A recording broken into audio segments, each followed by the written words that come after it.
Okay, I think we're ready to go here. Yeah, let's do this. Hey, welcome to, let me get rid of that. Welcome to Probate Weekly. I'm Bill Gross, at Bill Gross Probate on social media, or BillGrossProbate.com is my website. We get together every Thursday. Now, I do this live normally at 9 a.m. Pacific time, and then we rebroadcast this in the afternoon. But this is a special holiday edition. I'm actually on Jewish holidays on Thursday this week, hence the beard, which is part of the process. It's not a new me, it's the holiday process.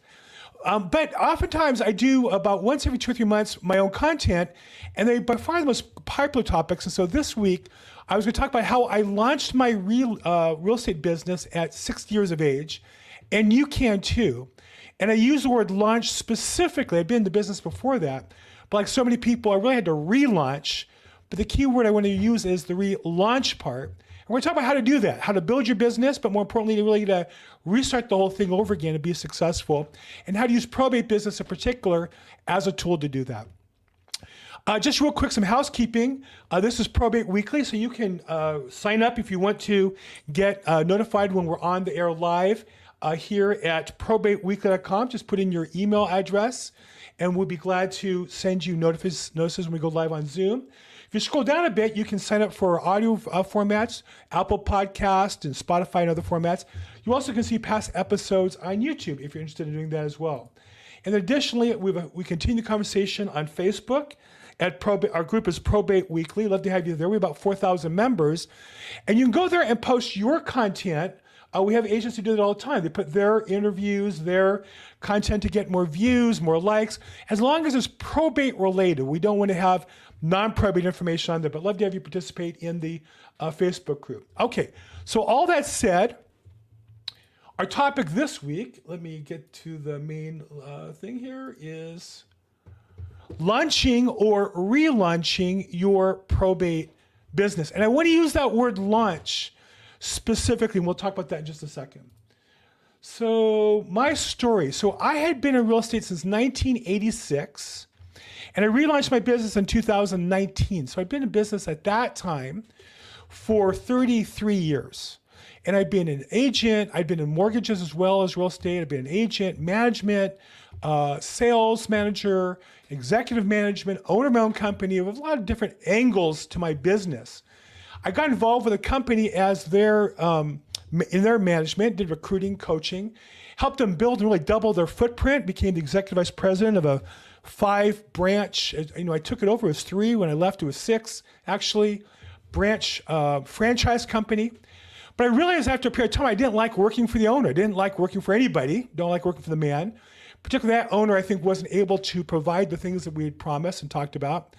And so I realized I just didn't want to do it anymore. And I was 60. I could retire financially, but it would have been very, very limited financially. And I felt healthy enough and energetic enough and passionate enough to want to work some more. But I had to start from scratch. So I was out of management. I had no leads, no deals, no listings. I was 60 years old, so that meant a couple things. A positive, I had a lot of experience and knowledge. The negative, I had the same energy I used to have. I couldn't work 20 hours a week anymore. I also had more responsibilities as a family member. And I am me, and I say that to mean, I didn't have a TV show. I wasn't particularly charismatic. I have some positives and negatives like most people, but I don't think there was anything in particular that I could point to. I'm not an ex-NFL football player getting into real estate or an celebrity of some sort. So I was what I was, but what I did do was I took an inventory of myself, and a couple of things I noticed was I had very strong knowledge about the business, and I had good experience. I had done a lot of transactions over my career. Now, I talk to people all the time who limit their inventory of themselves in these areas both, meaning one of my team members, shout out to Patricia Castillo, who was a title company's escrow officer. She had tremendous knowledge of real estate, but she considered herself brand new. Well, she might have been new as a real estate agent, like me, going back to being an agent, but she had tremendous experience of so many transactions and the business and people. Also experienced so many transactions that we've closed. Maybe you're a lender or title rep or some other business, insurance.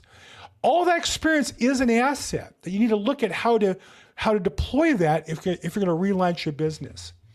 I also had a Rolodex. I knew people. I've been president of my synagogue, small one. And I had friends and family. I had a daughter who's going to get married, so eventually we'd have a wedding to put on with people who'd show up. So I knew people. But that Rolodex wasn't engaged. I really wasn't sending out emails about real estate to them. I hadn't positioned myself as an expert. So I had these assets that were not being deployed. And one thing I knew was I'd have to leverage what I knew and how I knew how to do it and the people who I knew in order to build a business. So that was really important to me. So all of us have to leverage three things, which is your skills. Like in my case, I had good computer skills. I had good real estate contract skills, knowledge of real estate. Now, I didn't know the market area so well because I wasn't really working open houses and didn't preview properties in a geography where I lived. That was a big disadvantage. But I did know contracts, I did know negotiations, I did know business. And I also did have a great Rolodex with contacts and a platform. And you can see I didn't really go through this presentation in detail to edit out some of these things. But I had a Rolodex. And I think this is another asset that more experienced agents, when they have to relaunch or launch, don't look at. They always poo-poo. Well, yeah, but I didn't really sell that many houses. Oh, I moved here from, recently an agent say I moved here from Chicago. Yeah, but he sold a house or two in Chicago. And he had somebody who moved from Chicago to his market area in Palm Springs. Well, if you know 100 people in Chicago, that's 100 prospects who might move to Palm Springs. Will all of them move? No, but might one move a year? Well, if you engage with them and give them value, maybe so. So our Rolodex is really our most unused asset, particularly if you've been in business at all, and particularly if you're experienced and a little older. I want to share with you some of the important mindsets that I think you have to have if you're going to launch a business or relaunch your business, and these are critical. One is from my first coach, Zig Ziglar. You can change who you are, you can change what you are by changing what goes in your mind. And we underestimate this. I mean, when I talk to people, I'll ask them, what are you watching, what are you listening to, and what are you reading? That's how we put things in our mind, what we watch and read and listen to. And what I realized was if I was going to relaunch my business, I had to really restart all of that. I had to stop what I was watching. And I think oftentimes we'll say, well, I listen to sports talk. Well, that's great. But if it's on the radio or internet podcast, about 20 minutes is content and 10 minutes per 30 minutes is advertisements. And usually the advertisements are not positive. If you listen to radio like in your car, that's news, which is just toxic. And people say, maybe, well, I don't listen to that much radio or that much TV. That's like saying I don't listen to that much poison or I don't watch that much poison. And so I really would urge you to just stop everything you're watching, listening to, and reading and restart putting the good stuff in. Because if you're in a position where you have to relaunch your business, you need to get all the engines working in the right direction. So this one's really important. You can change who you are, you can change what you are by changing what goes in your mind. Another quote from Mike Tomlin, head football coach, Pittsburgh Steelers, we need to do the routine things routinely. As real estate agents, there are certain things that we do and that we know we should do regularly, but we don't. Meaning, if we're going to go to a real estate networking event, we should go every week or every month and be the superstar at that event.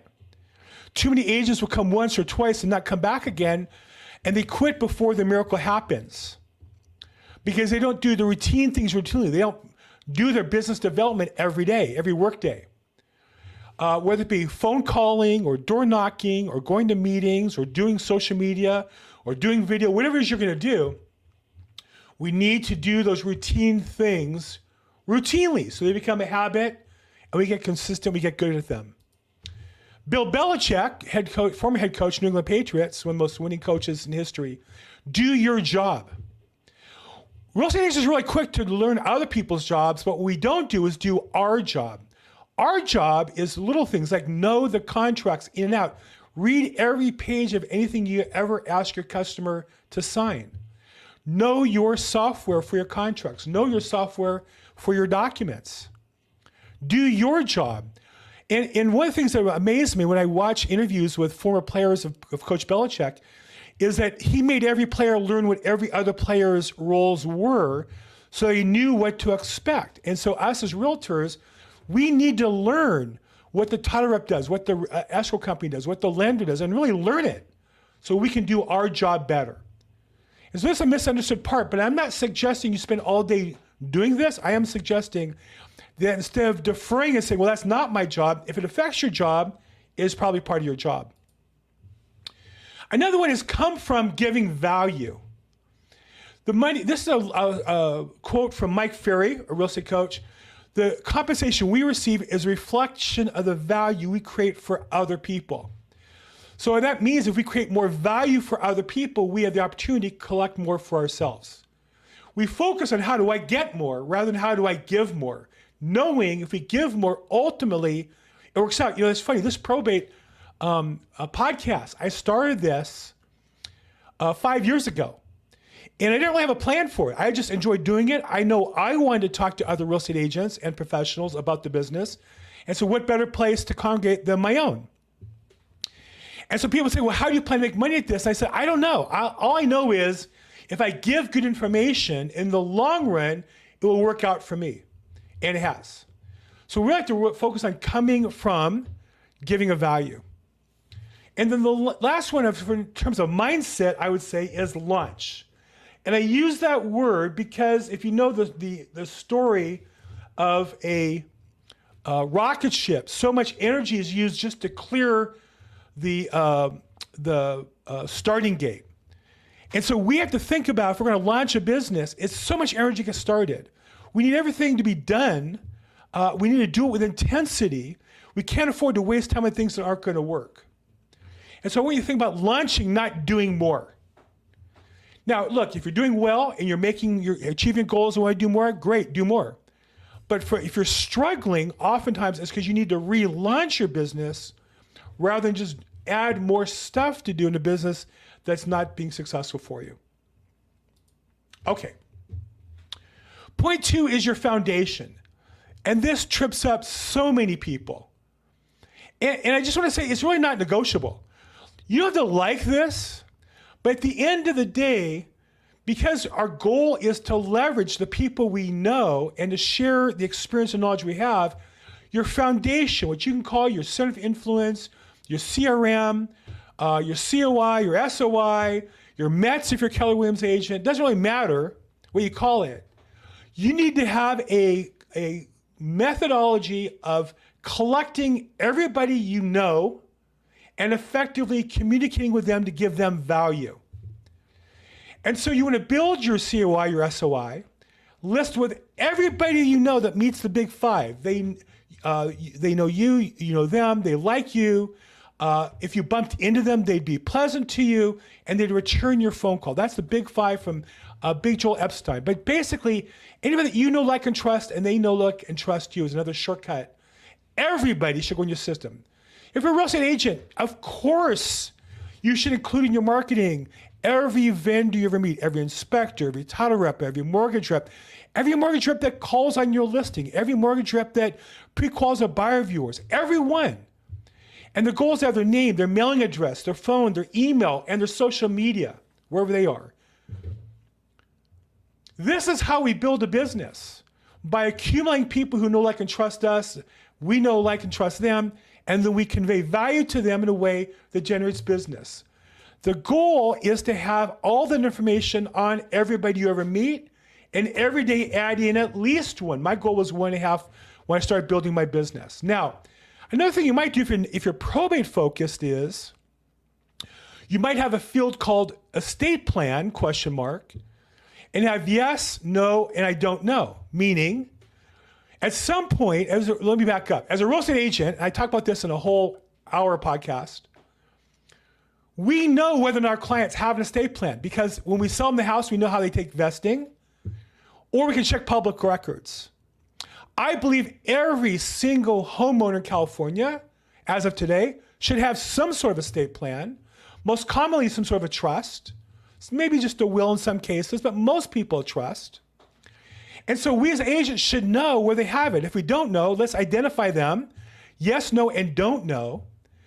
And there's a plan I talk about in my YouTube channel on how to convert this into business. And one of the most easy paths is for all those that you know have a plan, you ask them who did it and did they like that attorney or service. And if they did, ask if you can refer customers to them.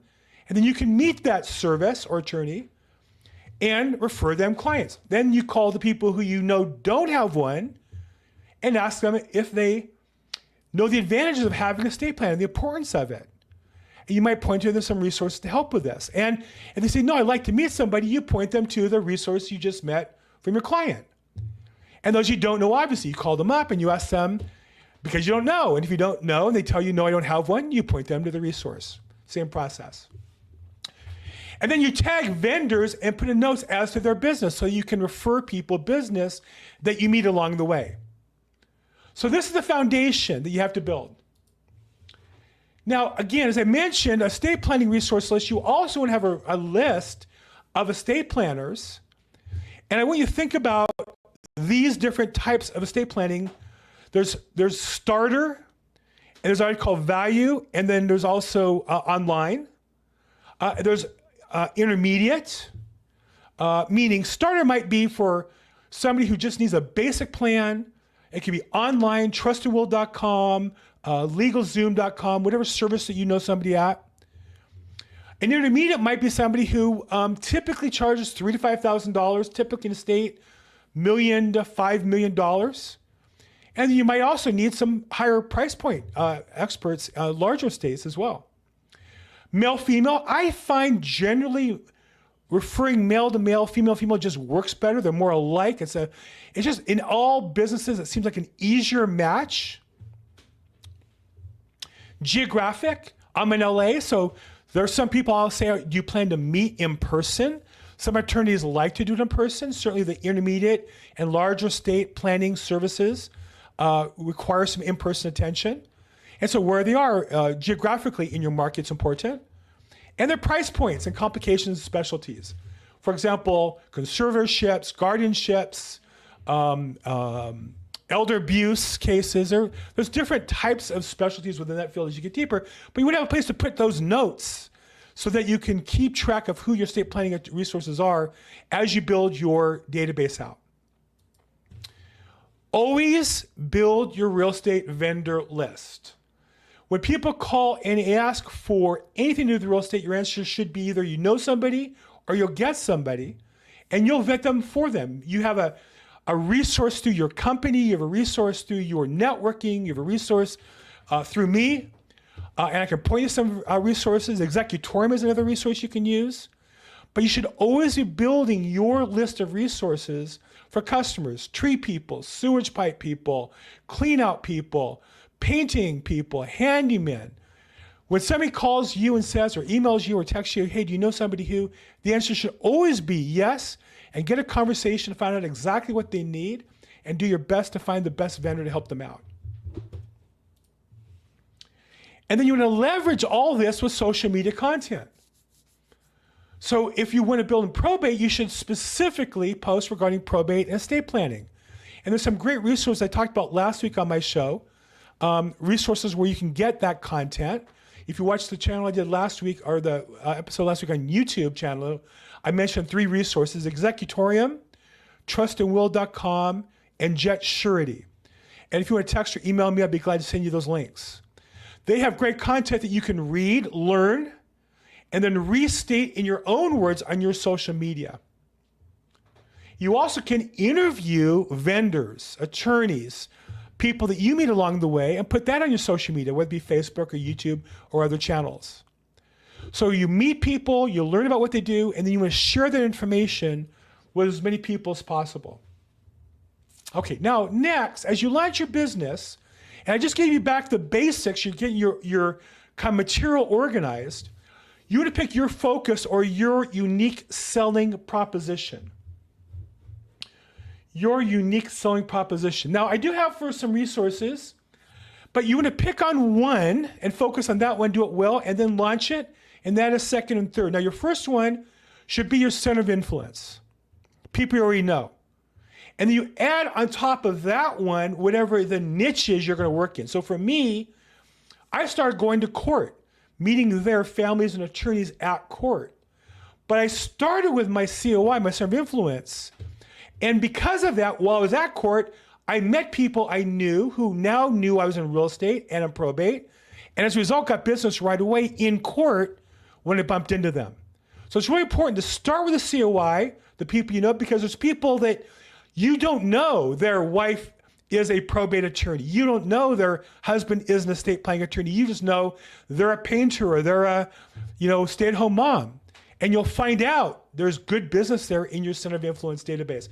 Then pick that one and then add a second and then add a third. And on my website, I do offer a couple different, or I should say my YouTube channel, a couple resources. If you go to my YouTube, which is youtube.com / Bill Gross Probate, you'll find 11 ways to sell, 11 ways to make money in probate, and 11 ways to buy real estate in probate. You also go to my link tree, which is billgrossprobate.com. It has my link tree in there and my YouTube channel and those 11 ways. Those are different ways you can think of your niche. But if you want to develop your own unique selling proposition in probate real estate, we're going to discuss how to do that. So first, you need to understand the probate process and the role of real estate in that process. And then there's legal considerations depending on where you are. In California, very legalistic. In other states, less so. And then depending on how complex it is. In California, very complex. That's why I got involved with attorneys. In other states, less so. You're less involved with attorneys because the process moves along a little better, a little faster, and a little easier. So you need to understand your market specifically on how to do that. But you need to understand the probate process. Now, I recommend probatemastery.com has great training. And so before I started designing my business plan, I took that training live at that time. It was 3 days. It was intense. About 12 hours of online time on a Zoom call and material. But I understood the process so I could then find my way through that process. Then I looked for specific ways I could add value. And for me, in the course of that class, the teacher challenged us to go to court once to check it out. And I recommend everybody who's going to be involved in probate specifically to go to court and learn what the probate court looks like for your customer or the people you want to have refer you business, the attorneys. And by going there, I found my niche, because I was pretty smart about law and contract, was being able not to advise customers legally, but to advise customers from a business sense and to connect them with attorneys and help attorneys with the business sense of real estate. So again, you define your unique proposition by knowing the process and saying, well, where is there an intersection of what I do well, what the market seems to need, right? And what creates value for those people. Then you want to define your target audience. Now, your target audience can be attorneys, could be families, or could be vendors that can refer you that business. Title companies, escrow companies, mortgage lenders, reverse mortgage lenders. In fact, I have a huge list of different people, different types of attorneys, probate litigation attorneys, real estate attorneys, bankruptcy attorneys. But I have a whole nother list of people, nurses that deal with adults, chaplains. None of those really work for me. I picked the one that worked for me. You need to pick the one that works for you. I have a friend, shout out to Melanie Hand in Tampa, Florida. She's a nurse. She's the probate nurse. I have other friends who work with mortuaries. He was in that business. That's a natural for him to work. And there's services that bridge between mortuaries and probate, because oftentimes people need money right away to cover burial costs, or want to have a budget for the headstone. Don't have the money to do that. I know other people who specialize in the nursing home transition process or adult living care process, and they work with those sales reps. I know a gal who once, her best friend was a sales rep at an adult project. And she told me about how she would go with a best friend, and other of her friends' colleagues would go out to drinks with them. I said, you're going out to drinks with 4 or 5 potential referral sources. It was a big company that had multiple properties, and they had multiple sales reps.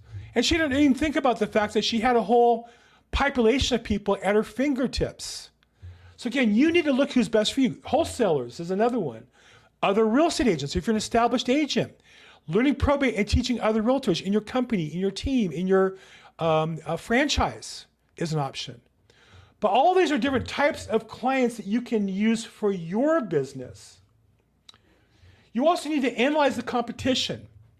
One of the reasons I got into probate was the biggest real estate agent in probate here in LA, I thought, did a terrible job. Literally, I live in a very desirable neighborhood for people like me who are religious Jews. I have friends who want to live in my neighborhood.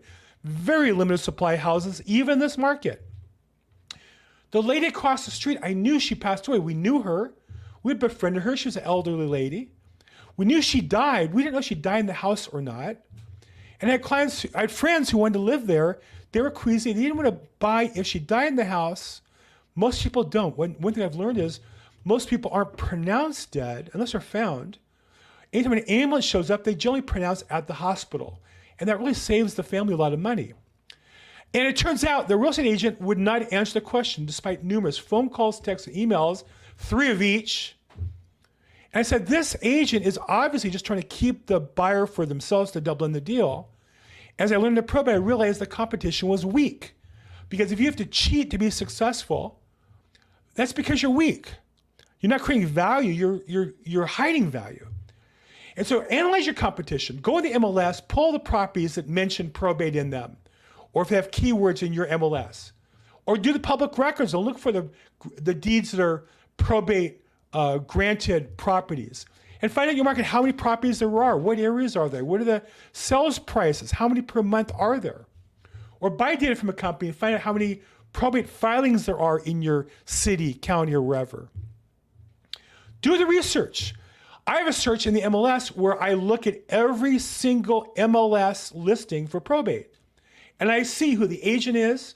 I read their public remarks, their private remarks. I want to see, do they know what they're doing or not? Whether they're selling property or not. Are they doing price reductions? Are they having their properties go on hold, or the properties being withdrawn or canceled? So I literally track everyone and review the stats every month in my market area. I know every single probate filed in my MLS. I also track every probate court confirmation in Los Angeles County, every one. Who the listing agent was, who the attorney was, if they sold the property for the price confirming or there was overbidding or not. Every single one. And I learned who the weak players were to take advantage of them. You can do that in your area as well. So analyze the competition, create some opportunities for you to find those niches to push in. And on this flyer, on this sheet, I have a number of different options you can look for. Find your unique strengths. Mine's data, numbers, research. I'll do the hard work other people won't do. What are yours? So you need to find what you enjoy doing, what the market needs, and what your strengths are, and where the overlap is. Those are the 3 things. As a VIN diagram, I'm gonna get political, but a VIN diagram, we have those 3 circles. There's an overlap of what you're strong at, what you enjoy doing, and what the market needs. And if you can find that, I loved going to court daily pre-COVID. I put a suit on. I wore, nice Brooks Brothers clothes. I enjoyed doing that every day. I left early, but I also got home early. I was there at court opened at, the courthouse opened at 8. The courtroom was scheduled to start at 8:30. My goal is to be there at 8:15 in the court hallway every day, 5 days a week. And I was there for 3 hours a day, dressed as an attorney with my attorney briefcase, business cards in hand, ready to meet people. My goal is to meet 1.5 people per day. But I enjoyed it. I was good at it. I looked the part. My gray hair was my advantage because dressed that way, I looked like an attorney. What are your strengths? Don't do that because I did it. What are your strengths? What do you enjoy doing? You might hate going to court. You might love door knocking. Some people do. Some people love cold calling. Some people love doing video and social media, which I moved from court when COVID closed it to doing videos like this. And as a result, I love doing it. and I got to talk to a lot of people and build a great business. So you need to find those three, your strengths, what you enjoy doing, and what the market needs, and where all three of those overlap. That's your overlap. That's where your business should be. And then craft a compelling message. I am the LA probate expert. Now, what that means to me is I've seen more LA County probate court confirmation sales than any judge, attorney, or realtor in LA County. I've really tracked every single one for the last 5 years. I have a spreadsheet with all of them. Who the judge was, what the department was, who the attorney was, who the realtors were, if they were overbidders or not, what the price was, every single one. I'm the expert on those. I literally every day I'm looking at 4 or 5 different cases online to learn the procedures. That's my compelling message. What's yours? Now, it doesn't have to be in that area. It could be nursing homes. It could be working with title companies, escrow companies, mortgage lenders, working with other agents. And it might not be so legalistic if you're not in Los Angeles, or you're not in California. But you need to have a clarity. It might be estate sales. It might be auctions. But it should be a clear message where you create value for your customers that they go, I want to work with you. And that's the goal. And then how do you market it? You want as many people to see that message as possible, so then they come to you. You know, my videos today, I get, 600 hours a month. That's almost 24 hours a day of people watching my YouTube channel. That doesn't count Facebook, LinkedIn, Twitter, Rumble, Twitch. I get people call me every day with questions about probate and about real estate. That's what I want. And when I do talk to people who haven't seen me online, I try to push them to watch a video. I've literally had sellers call me, say they're referred by an attorney. We talk on the phone for the first time. They've never met me. And I'll say to them, well, if you're going to interview 5 other realtors, I'm probably not the right agent for you. I'm an expert in this field, but I'm not sure that you know how to differentiate that. And let me do this. Let me just send you my information. And while you interview the other agents, and if I can help answer questions, feel free to call me back. And I've had 2 sellers come back to me, say, I saw your YouTube channel. I get you are the expert in this field. Will you list my house for me? I want sellers who that's my whole listing presentation. Will you list my house? And my answer is yes. Because they've already met me online. They've already seen me online. They've already seen my material. They're referred by something important to me. And that way the market is inbound rather than outbound. That's the goal.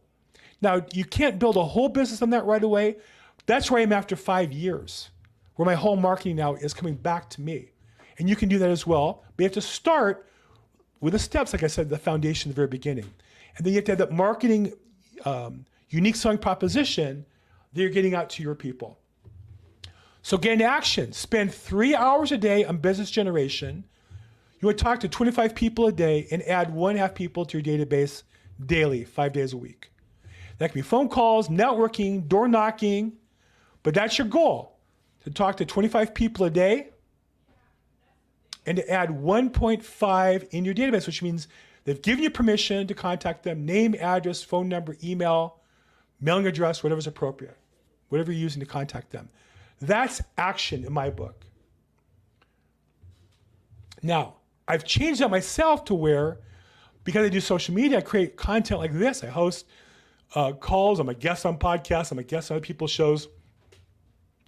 And so I want to talk to 25 people a day on an outbound basis. Or in my case, I have 6,000 views my videos every month, and those numbers all work out. I see a view in video as being 1/10 as good as a phone call, 10 to 1. So I need to have the equivalent of 250 people seeing me a day to achieve my goals, and I exceed that number. That's my plan. And then lastly, you got to commit to learning. You have to commit to improving on a constant basis. And that's why I created Probate Weekly, is so that we get together and share best practices and share what's working and share success tips. And so I'd love to have you share anything you have here in comment section down below. And also on the Probate Weekly Facebook group, I'd love to have you share any helpful tips. So again, just to kind of, bring it back to a fine point here, Probate Weekly is my tool to help you build your business by offering you the place to meet, share ideas, what's working, and also help you as you're building your ideas. But just sign up, put your email address in. If you're watching this, maybe you already get it. And you can also listen to it on other formats and watch the past episodes. And then second, continue the conversation on the Facebook group, Probate Weekly. Post your content. Ask your questions there as you build the process. And I know I covered a lot of material there as well quickly. So that's my take on what it takes to build your business. I cover it in an hour. I'm sure what could be several meetings and several coaching sessions and so on. I don't offer a coaching program. Bruce Hill at Probate Mastery does. He covers these materials. I'm just giving it to you in my format. If you want to, if you email me your email address, I'd be glad to send you a link to the slides you saw here in case there's something that you missed. I'd love to help you any way that I can. And so, reach out. I'm at Bill Gross Probate on social media. I'm available at billgrossprobate.com. Has all of my programs and links and stuff to the emails and stuff that I do. I sure appreciate you guys' support. I think that my fellow real estate agents have been a source of business, but more importantly, inspiration and support through this 5-year period. And I started 5 years ago, having left management, actually 2 companies in a row, and both on, it's just horrible how companies let employees go in both cases. I think they treated me horribly for the work I did. But, and it was frustrating at the time. And I did rely on my faith and support and friends and family. But I stand here 5 years later with a business that's running on its own. I literally taken off more time. I took off a nice summer vacation. I'm kind of in the middle of a holiday vacation here. Next week I go to a convention. I'm again taking off a week to go to Miami with my company for a convention. I was never able to take out that kind of time before. And quit at 5 o'clock to play with my grandsons on a daily basis. That can happen for you too. I want to give you the promise that if you put the work in, but you have a clear plan, and you work that plan and you execute it on a daily basis, you also can relaunch or launch your business. And I'm here to help. So reach out if I can help you in any way. I'm at Bill Gross Probate. As always, make today your best day ever. Thanks so much for this.